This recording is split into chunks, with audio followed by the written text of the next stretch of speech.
बिस्मिल्लाहिर्रहमानिर्रहीम। Welcome to lecture number 37 of C S 502। आज हम काम करेंगे प्रिम्स एल्गोरिदम। तो जो क्रुस्कल्स का एल्गोरिदम था उसके अंदर हमने क्या किया था, एजेस को ऑर्डर कर दिया था, एजेस को ट्रेवर्स करते थे, जो हमारा साइकिल क्रिएट नहीं कर रहा होता उसको हम स्पैनिंग ट्री के अंदर ऐड करते रहते थे। और हमारे पास जो क्रिस्कल था वो कैसे काम करता था, वो एंड पर मतलब एक फॉरेस्ट बन रहा होता था और फिर वो क्या करता था, उसको मर्ज करके जो ट्रीज होते थे उनको एक सेम ट्री में उसको मर्ज करके एक मिनिमम स्पैनिंग ट्री बना देता था। लेकिन जो प्रिम्स एल्गोरिदम है उस ये क्या करता है, एमएस ट्री बनाता है, लेकिन ये एजेस के साथ डील नहीं कर रहा होता, ये लीव्स ऐड करता रहता है one at a time to the current tree. जो उसका करंट ट्री है उसके अंदर ये लीव्स को ऐड करता रहता है। और रूट वेक्टर से हम स्टार्ट करते हैं और आगे मूव करते जाते हैं। जो रूट वेक्टर्स हैं वो हम कोई भी वर्टेक्स ले सकते हैं क्योंकि हमारा ये फ्री ट्री होता है। किसी भी टाइम पर जो सबसेट होते हैं एजेस के, ये एक सिंगल ट्री बना रहे होते हैं। क्रुस्कल के अंदर ये फॉरेस्ट बना रहे थे, वहाँ पे डिफरेंट ट्रीज थे, एंड पे हम उसको मर्ज कर रहे थे, यहाँ पर ये सिंगल ट्री बना रहे होते हैं।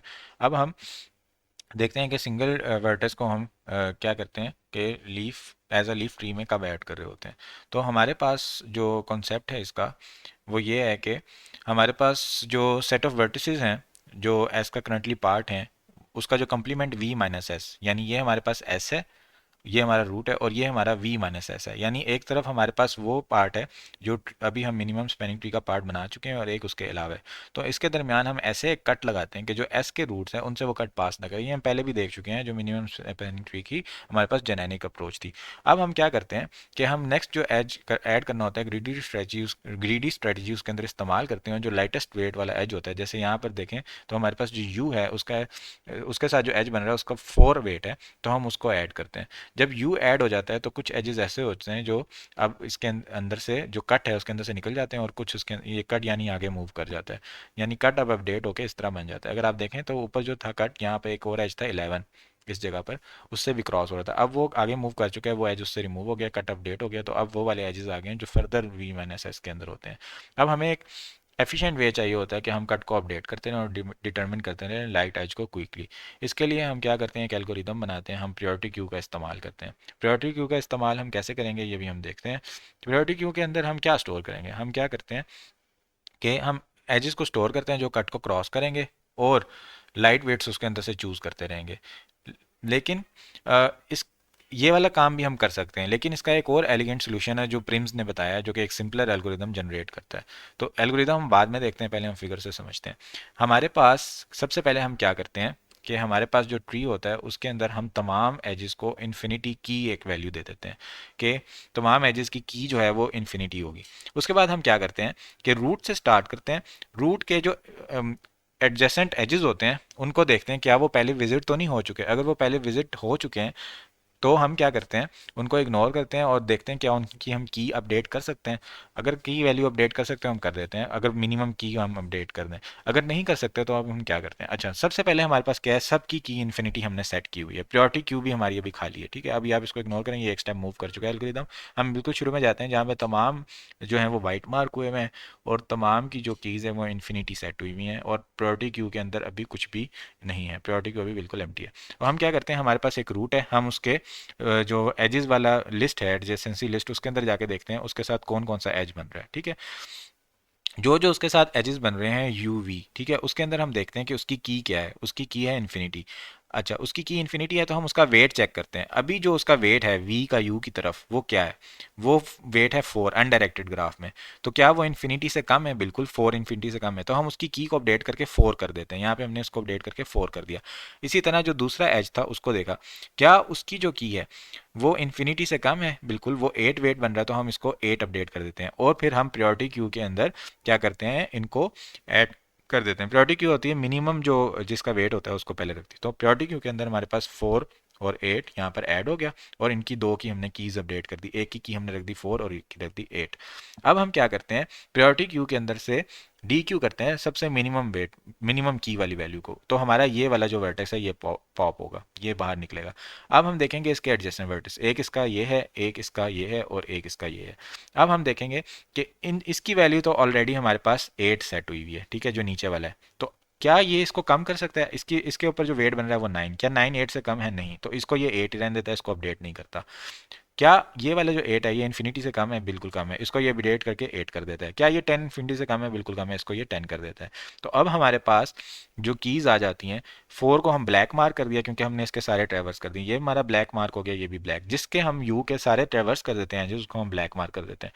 अब हमारे पास जो प्रियोरिटी क्यू है उसके अंदर 8 है, एक और 8 है और उसके अंदर 10 है। तो 8 8 10 हमारी प्रायोरिटी क्यू के अंदर होगा। अब जो हमारे पास 8 है हम उसको निकालेंगे तो हमारे पास वो ये था। अब हम देखेंगे कि इसके एडजेसेंट क्या बन रहे हैं। इसका एडजेसेंट हमारे पास एक ये बन रहा है, एक ये बन रहा है, एक ये बन रहा है और एक ये बन रहा है। ठीक है, तो ये तो हम पहले ऑलरेडी मार्क कर चुके हैं, इसको हम इग्नोर करेंगे। यहाँ पर देखते हैं हमारे पास एज बन रहा है 1 1 की इन्फिनिटी से कम है, बिल्कुल कम है, यहाँ पे हम 1 मार्क कर देते हैं। 2 क्या 8 से कम है? बिल्कुल कम है, इसको हम 2 मार्क कर देते हैं। 9 जो है उसका वाला जो वर्टेक्स है वो ऑलरेडी ब्लैक हो चुका है, 8 के भी हमने सारे सेस कर दिए, हम इसको भी ब्लैक मार्क कर देंगे। अब हमारे पास जो प्रायोरिटी की होगी उसके अंदर हमारे पास क्या बच जाएगा? 1 बच जाएगा, 2 बच जाएगा और 10 बच जाएगा। तो उस तरह हमारी प्रायोरिटी क्यू अपडेट हो जाएगी, 1 2 और 10। फिर हम इसी तरह आगे क्या करेंगे, जो हमारा 1 था उसको पॉप करें, उसके एडजेसेंट देखेंगे। इसके एडजेसेंट ये बन रहे हैं। ठीक है, तो ये ऑलरेडी मार्क हो चुका है, इसको छोड़ें। अब यहाँ पर हमारे पास जो 9 है, क्या वो 2 से छोटा है? नहीं है, तो इसको 2 ही रहने देते हैं। क्या 5 10 से छोटा है? बिल्कुल है, इसको हम 5 कर देते हैं। इसकी की अपडेट हो जाएगी, 5 बन जाएगी। क्या हमारे पास जो 2 इन्फिनिटी से छोटा है? बिल्कुल छोटा है, इसको 2 कर देते हैं। तो अब हमारे पास जो ये 1 है इसके भी सारे सेस हो चुके हैं, इसको भी हम मार्क कर देंगे ब्लैक। और हमारे पास जो प्रायोरिटी क्यू है उसके अंदर बच जाएगा 2 2 और 5। ठीक है, तो हमारे पास 2 2 और 5। अच्छा, जो जो हम की अपडेट कर रहे हैं ना, उसका जिसकी हम की अपडेट कर देते हैं उसका हम प्रीडिसेसर फिर वही कर देते हैं। यानी हमारा ये लीफ उस ट्री के अंदर ऐड हो जाता है और उसका जो प्रीडिसेसर है वो हम उसको सेट कर देते हैं जिसने इसकी की अपडेट की है। जो इसको चाबी देगा वही इसका प्रीडिसेसर होगा और उससे हमारे ट्री का वापसी रूट की तरफ रास्ता पता चलता जाएगा। तो अभी तक हमारे पास जो ट्री बना है वो ये ट्री बन चुका है, ये वाले एजेस हमारे इसमें बन चुके हैं। बाकी सारे हमने इग्नोर कर दिए क्योंकि उनकी वैल्यू ग्रेटर थी। वो हमने अपडेट करने के लिए, अब पहले हमने अपडेट करने के लिए ये वाली यूज़ की थी, लेकिन बाद में हमने ये वाली यूज़ कर ली थी क्योंकि ये हमारे पास छोटी वैल्यू थी। 10 को हमने कैंसिल कर दिया था, इसके प्रीडिसेसर हमने ये बना दिया था। जब इस तरह हम प्रीडिसेसर्स अपडेट करते रहेंगे तो हमारे पास एंड पर जो ट्री जनरेट होगा वो एक मिनिमम स्पैनिंग ट्री होगा। इस तरह हमारा क्रुस्कल एल्गोरिदम काम करता है। अब हम एल्गोरिदम की थ्योरी देख लेते हैं और उसका कोड देख लेते हैं, जो सूडो कोड है। अब क्या करते हैं हम कि जो भी हमारे पास वर्टेक्स होता है u, जो कि v माइनस एस को बिलोंग करता है, यानी वो उस सेट को बिलोंग करता है जो अभी तक हमने स्पैनिंग ट्री के अंदर इंक्लूड नहीं किए, हम क्या करते हैं की एसोसिएट कर देते हैं key of u। Key of u जो है वो वेट है of the lightest edge going from u to any vertex in s, यानी u है उस सेट के अंदर जो राइट वाला है, उससे हम क्या करते हैं लाइटेस्ट एज अपडेट करते हैं पुराने वाले ट्री की तरफ, वो हमारी की ऑफ यू होती है। अगर कोई भी एज नहीं जा रहा यू से एस की तरफ तो उसकी की को हम इन्फिनिटी रख देते हैं, शुरू में हम तमाम ही इन्फिनिटी रखते हैं। अब क्या करते हैं, प्रीडिसेसर ऑफ यू हम रखते हैं, प्रीडिसेसर ऑफ यू के अंदर हम वो वैल्यू रखते हैं जो कि एंड वेक्टर्स होता है दिस एज इन एस, यानी जो भी शॉर्टेस्ट वैल्यू उसकी तरफ जा रही है वो हम प्रीडिसेसर ऑफ यू में रख लेते हैं जिसको हमने इंक्लूड करना है। अब हमें ये भी पता करने की जरूरत है कि एस के अंदर कौन से वर्टिसेस हैं और कौन से नहीं है। ठीक है, यानी एस के अंदर हम किनको इंक्लूड कर चुके हैं तो उनको हम किसी कलर से मार्क कर देते हैं। तो हम क्या करते हैं, उनको कलर असाइन करते हैं जो हमारे पास एस के अंदर हम इंक्लूड कर चुके हैं, यानी जिनके हमने सारे एजेस ट्रेवर्स कर दिए, उनको हमने की अपडेट के लिए यूज़ किया, उनको हम ब्लैक मार्क कर देते हैं, तो वो हमारे एस के अंदर इंक्लूड हो चुके होते हैं। तो यहाँ पर हमारे पास जो एल्गोरिदम है वो किस तरह चलता है कि सबसे पहले हमारे पास एक फंक्शन है, ठीक है, प्राइम के नाम से, जिसके अंदर हमारे पास ग्राफ पास हो रहा है, उसके वेट्स पास हो रहे हैं और एक रूट पास हो रहा है। तो सबसे पहले हम क्या करेंगे, तमाम वर्टिसेस को असेस करेंगे, उनकी कीज़ को इन्फिनिटी से अपडेट कर देंगे और इन्फिनिटी से अपडेट करने के बाद पी क्यू के अंदर उन वर्टिसेस को और उनकी की इन्फिनिटीज़ को इंसर्ट कर देंगे। तो पी क्यू के अंदर, प्रायोरिटी क्यू के अंदर सारे वर्टिसेस हैं, उनकी कीज़ इन्फिनिटी हैं और तमाम जो यूज़ वर्टिसेस हैं उनका हम कलर वाइट मार्क कर देंगे। तो अभी तक हमने ये काम कर दिया कि सबको इन्फिनिटी कर दिया, प्रायोरिटी क्यू में ऐड कर दिया, तमाम इन्फिनिटी हैं और सबका कलर हमने वाइट मार्क कर दिया। अब हम ले लेते हैं रूट, रूट की हम कर देंगे 0, प्रीडिसेसर जो रूट का है वो नील कर देंगे और पी क्यू डॉट डिक्रीज की आर अपडेटेड की के लिहाज से आर को डिक्रीज की कर देंगे कि भाई उसकी की डिक्रीज कर दो, अब ये वाली उसकी की अपडेट कर दो और प्रायोरिटी क्यू में आर अपनी उस रिस्पेक्टिव जगह पर आ जाएगा जहाँ उसकी जगह बन रही होगी। तो हमारे पास जो उसकी जगह बनेगी वो टॉप पे बनेगी क्योंकि उसकी की 0 है, ये बाकी सबकी इन्फिनिटी है तो सबसे छोटा ये टॉप पे आ जाएगा। अब जब तक हमारा पी क्यू एम्प्टी नहीं है, जब तक वो बिल्कुल एम्प्टी नहीं हो जाता, हम क्या करते हैं, पी क्यू का जो मिनिमम एलिमेंट है एक्सट्रैक्ट मिन करते हैं, यू के अंदर उसको डालते हैं, फिर यू के एडजेसेंसी लिस्ट के अंदर जाते हैं, जो एडजेसेंसी लिस्ट के अंदर फॉर एग्जांपल हमें वी मिला, अब हम चेक करते हैं क्या कलर वी का वाइट है। ठीक है, क्या वो एस के अंदर तो इंक्लूडेड नहीं हुआ, तभी उसका कलर वाइट होगा, अदरवाइज उसका ब्लैक होगा। फिर हम चेक करते हैं कि अभी जो v का u के साथ वेट बन रहा है, जो अभी हमने u इसको बनाया, u को और v को चेक कर रहे हैं आपस में, क्या इसका वेट जो पहले की वैल्यू स्टोर हो चुकी है, की v की स्टोर हो चुकी है, क्या उससे छोटा है? अगर छोटा है तो आप अपडेट कर दो, जो की ऑफ v है उसको अभी वाले वेट के इक्वल कर दो, और उसकी जगह प्रायोरिटी क्यू में उस लिहाज से सेट कर दो, अपडेट कर दो डिक्रीज की ऑफ वी, और प्रेडिसेसर ऑफ वी को है यू सेट कर दो, क्योंकि यू ने अब इसकी नई की अपडेट कर दी है। अगर ऐसा नहीं है तो आप बस स्किप करो, अगले वर्टिस को चेक करो। और जब आपने यू के तमाम ये चेक कर लिया यहाँ पर, ठीक है, आपने ये वाला काम सारा कर लिया, ये वाला काम यू के आपने तमाम वर्टिसेस को अपडेट कर दिया जो कि वाइट के इक्वल था और जिसकी की कम थी वो आप अपडेट करते जा रहे थे, तो उसके बाद आप कलर ऑफ यू ब्लैक कर दो। इसका मतलब आपने यू को यूज़ कर लिया कम्प्लीटली उसको कीज़ अपडेट करने के लिए, उसके तमाम वर्टिसेस को आपने अपडेट कर दिया, अब उसका कलर आप ब्लैक कर दो।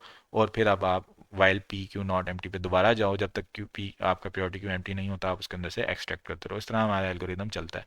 तो ये हम ऑलरेडी इलस्ट्रेशन इसकी देख चुके हैं कि कैसे ये एल्गोरिदम हमारा वर्क करे। अब इसका एनालिसिस कर लेते हैं। तो हमारे पास ओ लॉग वी टाइम लगता है कोई भी वर्टेक्स प्रायोरिटी क्यू से निकालने के लिए। देखें हमारे पास एक यू वर्टेक्स है, ठीक है, उससे रिलेटेड एजेस हमने सर्च किया एडजेसेंसी लिस्ट में। अब कोई भी एज निकालना है हमने प्रायोरिटी क्यू से, फॉर एग्जांपल उसका जो एज है वो अभी पड़ा हुआ है बहुत नीचे कहीं प्रायोरिटी क्यू में, तो हम वर्स्ट सिचुएशन के लिहाज से देखेंगे जब उसको हमने निकालना है बिल्कुल एंड पे पड़ा है तो लॉग ऑफ वी लगे, क्योंकि जो ट्री होता है हमारे पास जो उसकी डेप्थ बन रही होती है वो लॉग ऑफ वी बन रही होती है, तो लॉग ऑफ वी लगेगा वर्स्ट केस में उसका वर्टेक्स निकालने के लिए।